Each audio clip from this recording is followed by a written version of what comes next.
Olá você, mais uma aula, Biologia, professor Cornélio. Vamos juntos continuarmos vendo detalhes do nosso mecanismo de funcionamento. Obviamente, a parte da biologia que estuda o funcionamento é a fisiologia. E hoje nós vamos ter uma aula muito importante relacionada à fisiologia circulatória. Então, aparelho ou sistema cardiovascular, como é mais utilizado hoje, mas nós vamos dar uma palhinha também na parte comparativa, que ocorre com outros organismos. Eu gosto de usar como sinônimo de sistema cardiovascular ou sistema circulatório, sistema integrador ou sistema de transporte. Por quê? Porque o sistema circulatório ele integra todos os demais sistemas.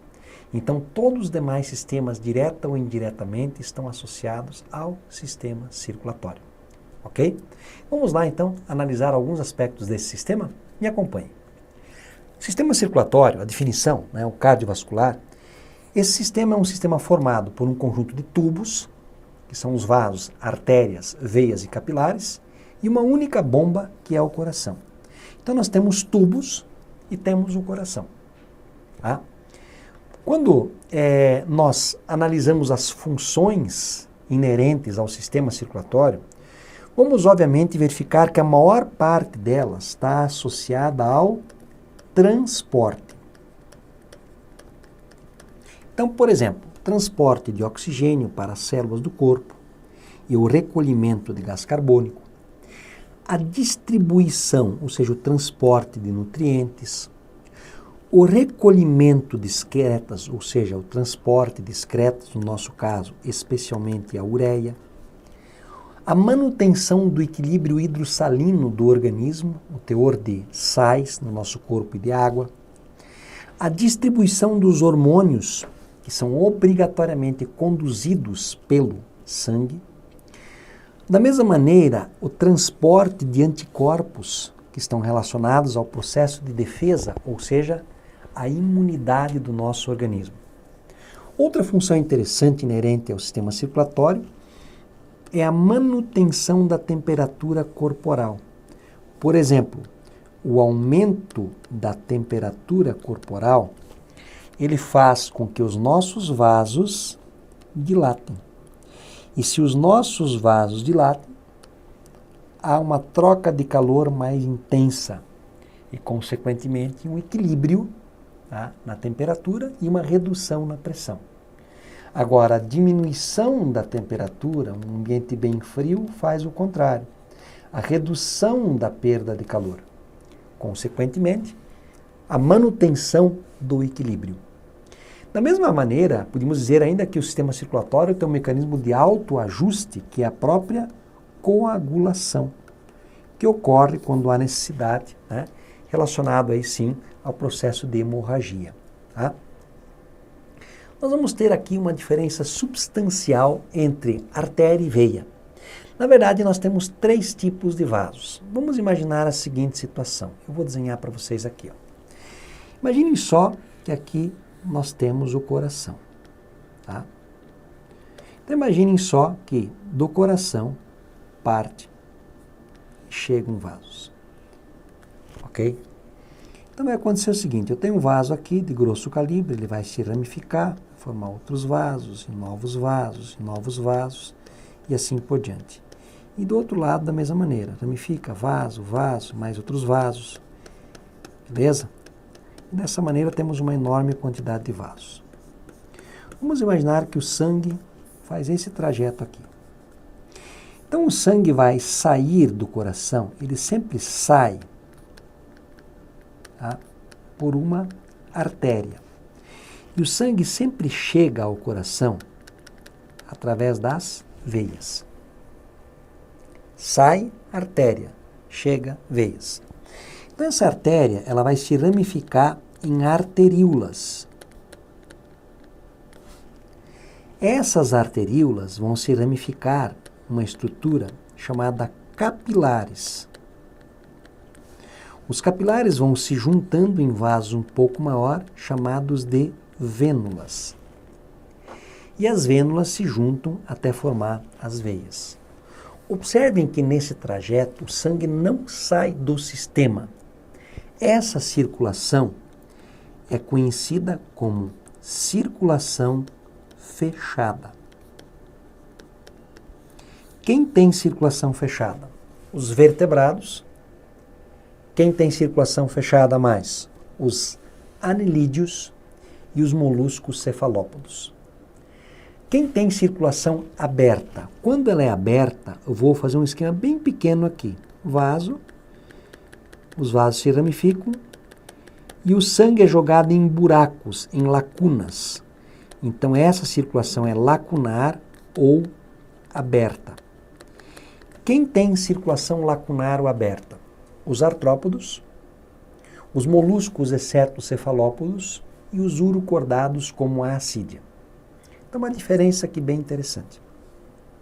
O que pode acontecer aqui? Você deve estar pensando o seguinte. Mas, Cornélio, a artéria aqui, ela vai liberar para o corpo um sangue, que é um sangue arterial, que é um sangue rico em oxigênio. E a veia vai estar jogando de volta um sangue venoso, que é um sangue que é rico em gás carbônico. Como que nesse inteirinho aqui, esses dois sangues não se misturam? Como é que isso acontece? Então eu gostaria que você prestasse atenção, tá? Porque eu vou fazer o seguinte, eu vou pegar aqui, ó, um pequeno capilar e vou desenhar para vocês para mostrar isso. Imagine que eu vou fazer esse corte aqui, vou desenhar esse capilar para mostrar como isso acontece. Então vamos voltar aqui um pouquinho.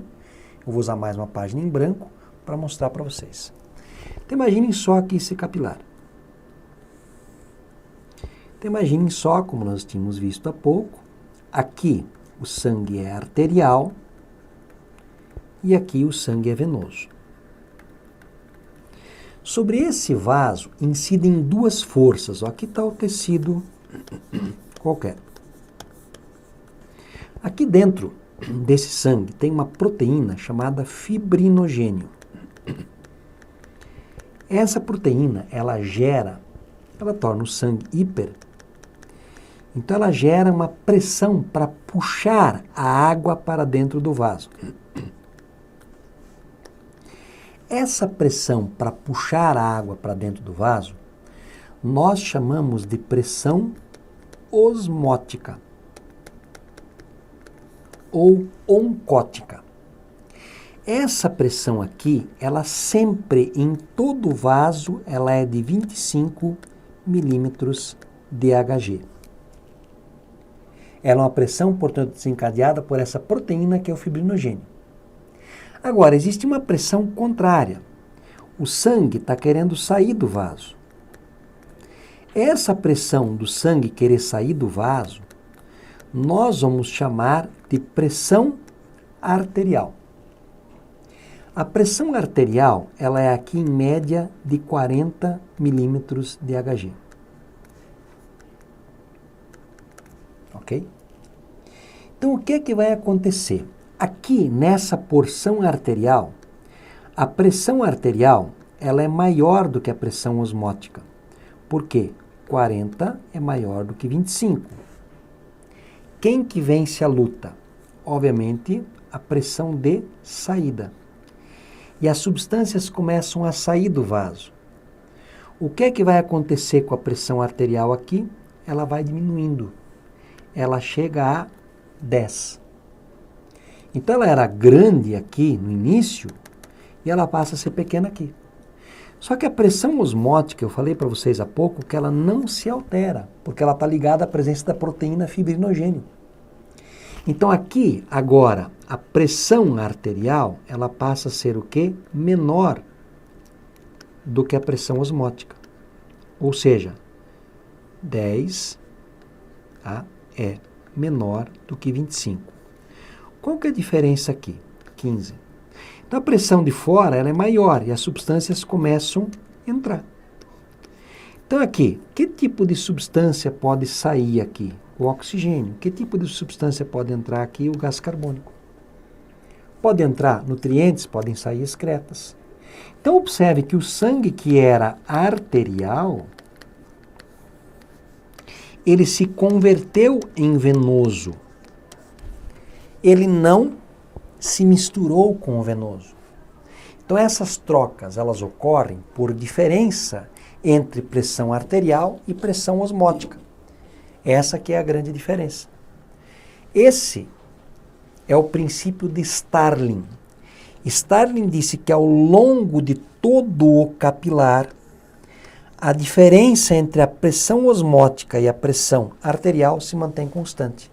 Ou seja, aqui, ó, 10 menos 25, 15. Agora aqui, 40 menos 25, 15, só que no sentido contrário. 15, 15. Se manteve. Beleza?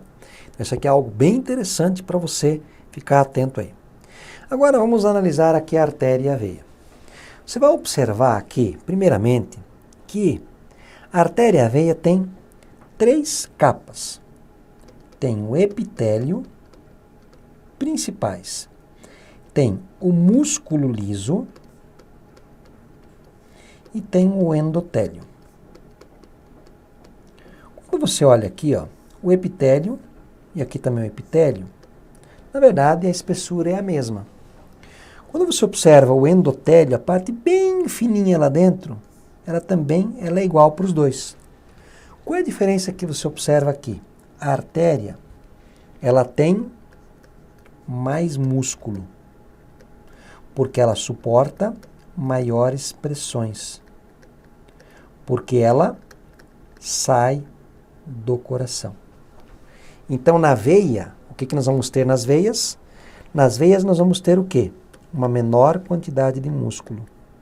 Ela suporta menores pressões, porque a veia, ela sempre chega ao coração. E os capilares, Cornélio? Os capilares, eles só têm aquela capinha chamada endotélio. Eles são usados para trocas, eles são mais finos que um fio de cabelo, para você ter uma ideia. Muito, muito, muito, muito, muito finos. Tá? Então, nós temos uma artéria que normalmente transporta sangue arterial e a veia normalmente sangue venoso. A dica que eu te dou é a seguinte: se aparecer a palavra pulmonar e umbilical, é uma exceção. Artéria pulmonar, sangue venoso. Tá? Agora, artéria umbilical, nós vamos ter o quê? Sangue venoso. Veias pulmonares e veia umbilical, qual é o sangue? Arterial. Repetindo, artéria transporta sangue arterial, normalmente. Veia transporta sangue venoso. As exceções são as seguintes: se aparecer a palavra pulmonar e se aparecer a palavra umbilical, é uma exceção. Então, as veias pulmonares e a veia umbilical, sangue arterial. A artéria pulmonar e as artérias umbilicais, sangue venoso. Outra diferença substancial é que, se você observar aqui, ó, as veias, elas têm válvula, enquanto as artérias não têm. As artérias se contraem para impulsionar o sangue. As veias têm uma pressão muito pequena, mas o sangue tem velocidade. Só que se fechasse uma veia e não tivesse válvula, o sangue ia retornar. Então as válvulas, elas evitam o refluxo. Você imaginou agora, se você tiver uma válvula, uma veia, uma área de válvula, que fez isso daqui, ó, por exemplo. E aí, está aqui a válvula, está aqui a válvula, e quando fechou, o sangue tinha que ir nesse sentido. E aí, aconteceu que tem um problema no vaso, pode ser que o sangue comece a permanecer no local ou de difícil retorno venoso. Esse inchaço aqui, ligado à consistência ruim do vaso, é o que nós chamamos de varizes. E, obviamente, é um processo cirúrgico que tem que ser realizado aí para correção. Ok? Beleza? Então, colocamos aqui as principais diferenças. Outra questão interessante. Quando a circulação, nós já vimos que ela pode ser fechada ou aberta, ela é dupla ou simples. Dupla, quando o sangue no trajeto completo passa 2 vezes pelo coração. Nós vamos encontrar isso em anfíbios, répteis, aves e mamíferos. Já veremos. Circulação simples, quando no trajeto completo, o sangue passa uma única vez pelo coração, encontrado em peixes. Circulação completa e incompleta. A circulação ela é completa quando o sangue venoso não se mistura ao sangue arterial. Exemplo, os peixes, as aves e os mamíferos. E a circulação ela é incompleta quando há mistura de sangue venoso e arterial. Tá? Então, quando há mistura de sangue venoso e arterial, acontece isso onde? Em répteis e em anfíbios. Então, completa, não ocorre mistura. Nós vamos encontrar em aves, mamíferos e peixes. E a incompleta, mistura. Então, nós vamos encontrar em anfíbios e répteis. Beleza? Agora, nós queremos avaliar com vocês o coração. Sempre quando você avalia um coração, pensa que está avaliando o meu coração, está olhando para um coração. Então você procura o que é direito e esquerdo. Ó. Então aquilo que estiver à tua direita é a esquerda. E aquilo que estiver à tua esquerda é a direita. E você vai guardar que sempre do lado direito o sangue é venoso.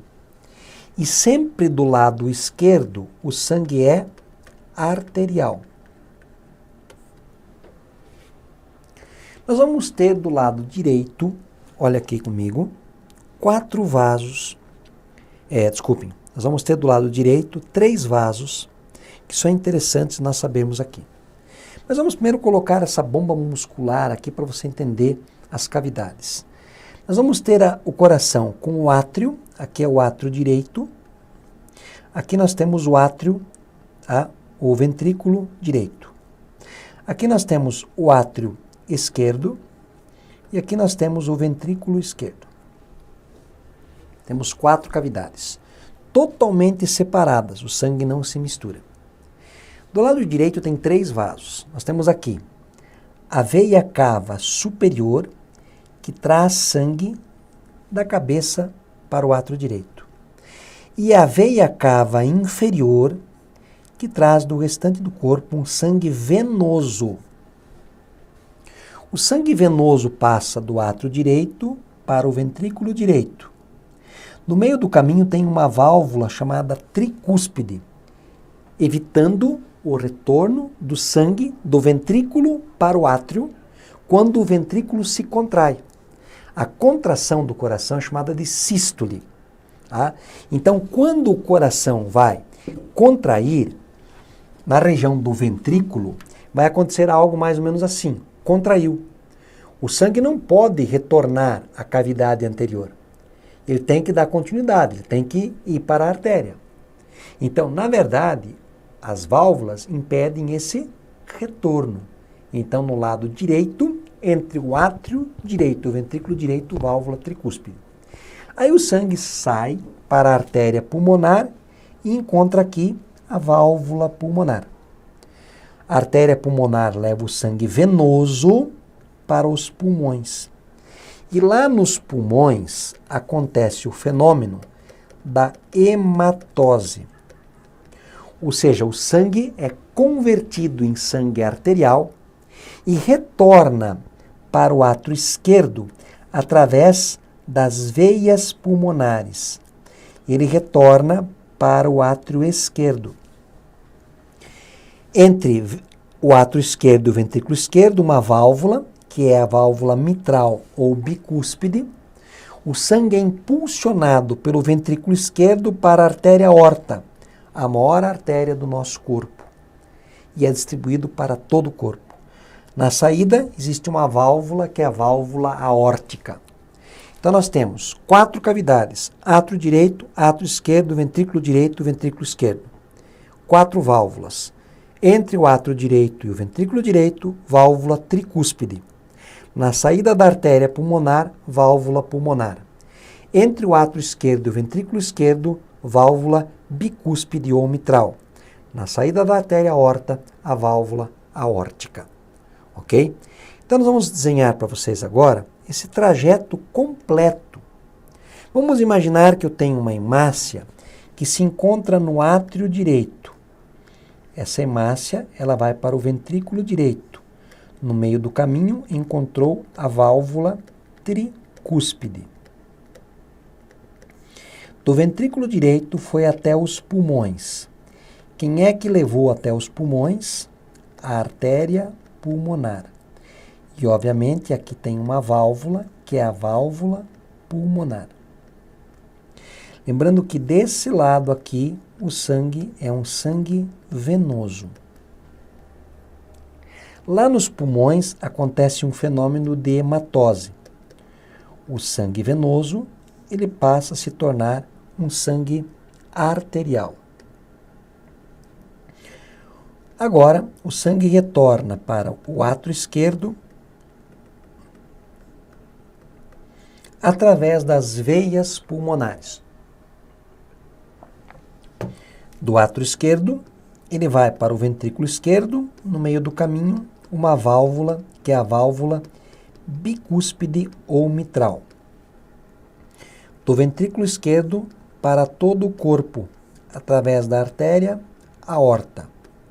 Obviamente, vamos ter aqui uma válvula, que é a válvula aórtica.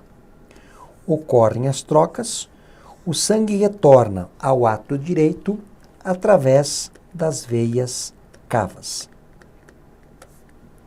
Esse é o trajeto completo.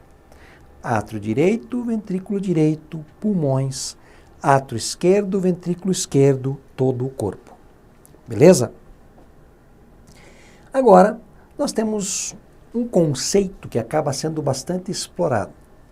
A chamada pequena circulação ou pulmonar e a grande circulação sistêmica. A pequena circulação, ela é estabelecida entre o pulmão e o coração. O trajeto é pequeno. O sangue sai do ventrículo direito, pela artéria pulmonar, chega aos pulmões e volta através das veias pulmonares ao átrio ou à aurícula esquerda. Então é um trajeto muito curto. Ventrículo direito, artéria pulmonar, pulmões, veias pulmonares, átrio esquerdo. Por isso que é pequena circulação. Beleza? Então nós vamos ter aqui a artéria pulmonar transportando sangue venoso e as veias pulmonares, sangue arterial. A grande circulação sistêmica é porque o trajeto é grande. Então nós vamos ter o quê? Ela é estabelecida entre o coração e o corpo. O sangue sai do ventrículo esquerdo, pela artéria aorta vai para todo o corpo, volta pelas veias cavas ao átrio direito. Então a artéria aorta aqui, que saiu do coração, vai transportar sangue arterial. E as veias cavas que retornam ao coração vão transportar um sangue, que é um sangue venoso. Beleza? Então a grande e a pequena circulação, se nós voltarmos no esquema aqui, ó, a pequena circulação, ventrículo direito ao átrio esquerdo, por isso que ela é pequena. A grande circulação, ventrículo esquerdo, todo o corpo e volta para o átrio direito. Por isso que ela é grande circulação. Ok, gente? Beleza? O que mais que é interessante nós destacarmos? Outro detalhe interessante, deixa eu até falar aqui um pouquinho, né? Eu vou desenhar aqui, sobre a pressão arterial. A pressão arterial é a pressão que o sangue exerce sobre o vaso. Tá? Então, que o sangue exerce sobre o vaso. Claro, aqui existe uma pressão atmosférica. Costumo brincar com o meu aluno e mostrar o seguinte, a pressão chamada pressão máxima, ou pressão sistólica, pressão de saída, em média, numa pessoa que goza de boa saúde, é de 120 milímetros de Hg. Tá? E a pressão mínima, a pressão chamada diastólica, tá? Essa pressão é, em média, 80 milímetros de Hg. Ou, se for em centímetros, 12 por 8. A pressão atmosférica a nível do mar é 760 milímetros de Hg. Aí eu pergunto, a pressão atmosférica, ela é maior ou ela é menor que a pressão arterial? Qualquer dúvida, falo para o aluno, você pega, então corta um vaso e verifica. Se o sangue sair, é porque a pressão lá dentro é maior do que a externa. Se o ar entrar, é porque a pressão do ar é maior do que a sanguínea. Claro, gente, que a diferença entre a pressão atmosférica e a pressão arterial que nós temos que cuidar aqui. Porque, na verdade, a pressão arterial é a pressão do sangue sobre a artéria e a pressão atmosférica sobre o vaso. Então, na verdade, se analisarmos aqui, ó, a pressão máxima ela não é só 120, é mais essa pressão de 760. Ok? E é exatamente a diferença entre a pressão atmosférica e a pressão arterial que nós temos que tomar cuidado aqui. Então, ela vai ser no sentido de jogar o sangue para fora. Então, essa pressão aqui seria de 880 e não de 120. E a pressão atmosférica é 760. Então, 120 é só a diferença que existe. Ok? A pressão sistólica é a pressão de contração. Sístole, contrai. Diástole, relaxa. Sístole, contrai. Diástole, relaxa. Então, vai acontecer o quê? Sístole, diástole, sístole, diástole, sístole, diástole. Ok? E na sístole, a contração do coração, na diástole é o relaxamento. O que mais que é interessante aqui? Gente, a quantidade de sangue, né, o ventrículo esquerdo ele vai bombear uma quantidade X de sangue. Então nós vamos ter aqui uma coisa chamada débito cardíaco. O débito cardíaco é a quantidade de sangue bombeada por minuto para o corpo pelo ventrículo esquerdo. Uma pessoa que goza de boa saúde, com por volta de 60 kg, em torno mais ou menos de uns 5 litros por minuto de sangue jogado para o corpo. Isso é o débito cardíaco. Se a pessoa tem um débito cardíaco abaixo do normal, ela joga menos sangue. Se ela estiver acima do normal, ela joga mais sangue. Ok? Outro detalhe. Nós já falamos em colesterol, falamos que é um lipídio, uma categoria de lipídio chamado esteroide. Eu falei para vocês que é uma lipoproteína, o LDL, e uma outra lipoproteína, o HDL. Eu falei que o LDL tem uma densidade pequena e o HDL tem uma grande densidade. E comentamos também que o aumento de LDL e uma redução de HDL gera um maior risco de infarto, que seria esse entupimento do vaso pelas placas chamadas ateromas, dificultando a oxigenação do miocárdio. Portanto, esse infarto seria a falência do miocárdio por falta de oxigenação. Obviamente que dá para retirar essa gordura que está ali, pode, por cateterismo, colocando o tal do stent, né? Pode-se fazer também uma ponte substituindo essa região afetada e assim por diante. Aí vem as técnicas para tentar resolver, né, o problema gerado pelo ateroma, gerado aí essa aterosclerose. Vamos lá agora resolvemos alguns exercícios para que nós possamos entender, né, com detalhes aqui esse processo de circulação. Mostrando os conceitos relacionados à pressão, assinale que for correto. O efeito de uma força perpendicular, uma força perpendicular, está aqui a força, perpendicular sobre uma superfície, está aqui a superfície, de área definida, ou é denominada pressão. Dúvida? Pressione o teu braço. Uma força perpendicular sobre o teu braço, não é a pressão que está sendo exercida? Beleza, né, gente? Então aqui, verdadeiro. A pressão máxima que o sangue exerce sobre as paredes internas da artéria é denominada pressão arterial máxima ou pressão sistólica. Verdadeiro. A pressão diastólica corresponde à contração? Não, ao relaxamento. A pressão atmosférica é a pressão exercida pelo ar sobre os corpos na superfície terrestre. Claro, é o peso do ar sobre o corpo. Agora, olha aqui. A pressão manométrica do sangue, ou pressão sanguínea, é a diferença entre a pressão no interior da artéria e a pressão atmosférica do ambiente. Exatamente isso. Beleza? Então, verdadeiro. Então, 16 mais 8 mais 2 mais 1, o somatório aqui seria 27. O coração humano tem sido alvo de estudos de engenharia para a produção de dispositivos alternativos que ajudem a resolver as dificuldades decorrentes dos transplantes naturais. Embora existam hoje corações artificiais, nenhum deles substitui o original à altura do seu funcionamento. Alguns detalhes mecânicos são fundamentais para o seu perfeito funcionamento. Assim, na construção de um protótipo mais parecido com o coração humano, é necessário considerar que as válvulas devem impedir o retorno do sangue dos ventrículos para os átrios. Claro, a válvula tricúspide impede do ventrículo direito para o átrio direito e a válvula bicúspide do ventrículo esquerdo para o átrio esquerdo. Verdadeiro. O lado direito deve possuir uma maior capacidade de bombeamento do sangue? Não, gente, o lado direito só manda até o pulmão. Tem que ser o lado esquerdo que manda para todo o corpo. Falso. O lado direito da bomba deve ter a capacidade de aspirar, de entrar o ar, e o esquerdo de impelir. Não, gente. Aspirar é nos átrios, impelem é nos ventrículos. Tem átrio e ventrículo de ambos os lados. Os conectores de entrada e saída devem ser 4, um para cada átrio e um para cada ventrículo. Não, gente.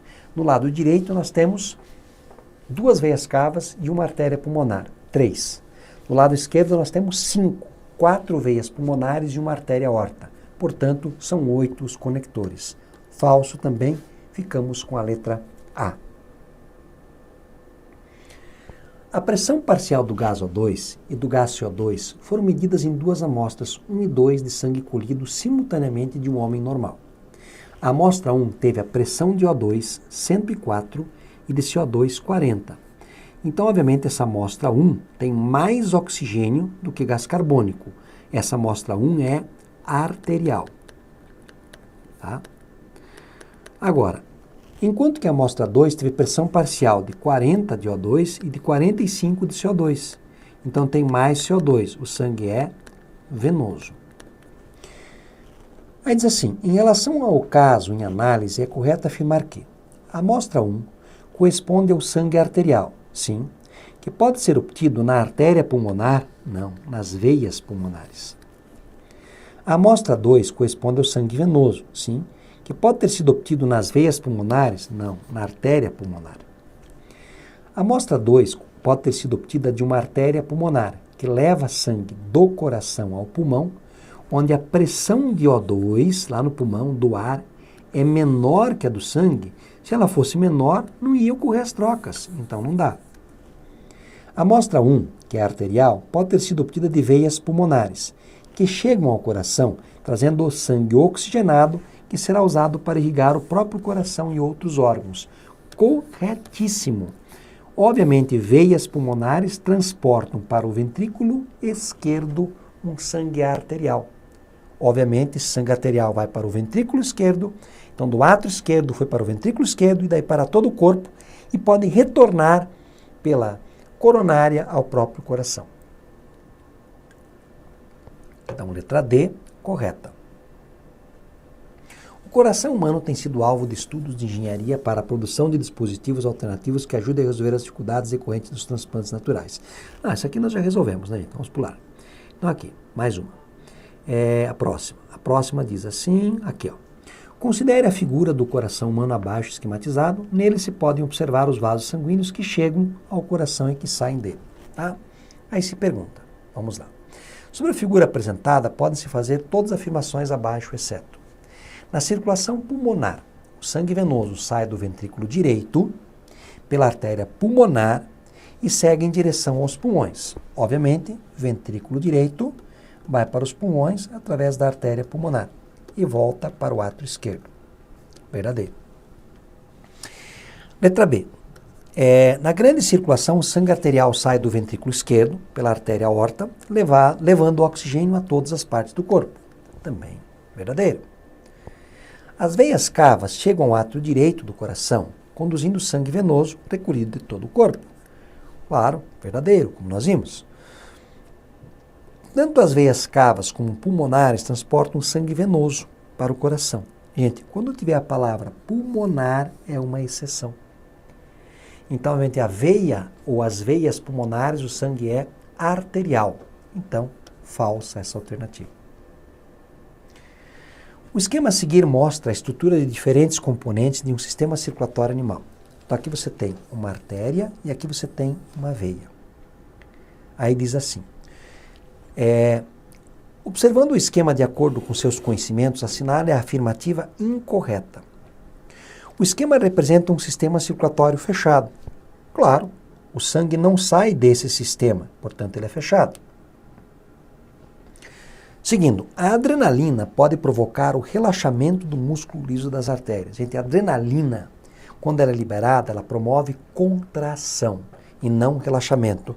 Portanto, falsa essa alternativa. Seguindo, as válvulas são importantes para direcionar o fluxo sanguíneo para o coração, ou seja, impedir esse retorno venoso, esse refluxo, portanto, verdadeiro. Seguindo, a pressão sanguínea é reduzida drasticamente na rede capilar. Os capilares, a pressão é em torno de 40. Quando sai o sangue do coração, em torno de 120. Portanto, verdadeiro. Então, a alternativa que nós ficamos realmente como falsa é a letra B, porque a adrenalina ela promove contração e não o relaxamento. Tá? Aqui nós encerramos o nosso encontro, essa aula, né? De sistemas cardiovascular ou circulatório. Esperamos que você aproveite bastante essa aula, porque é uma outra aula de um conteúdo importante que tem aparecido com frequência no Enem. Bons estudos a todos.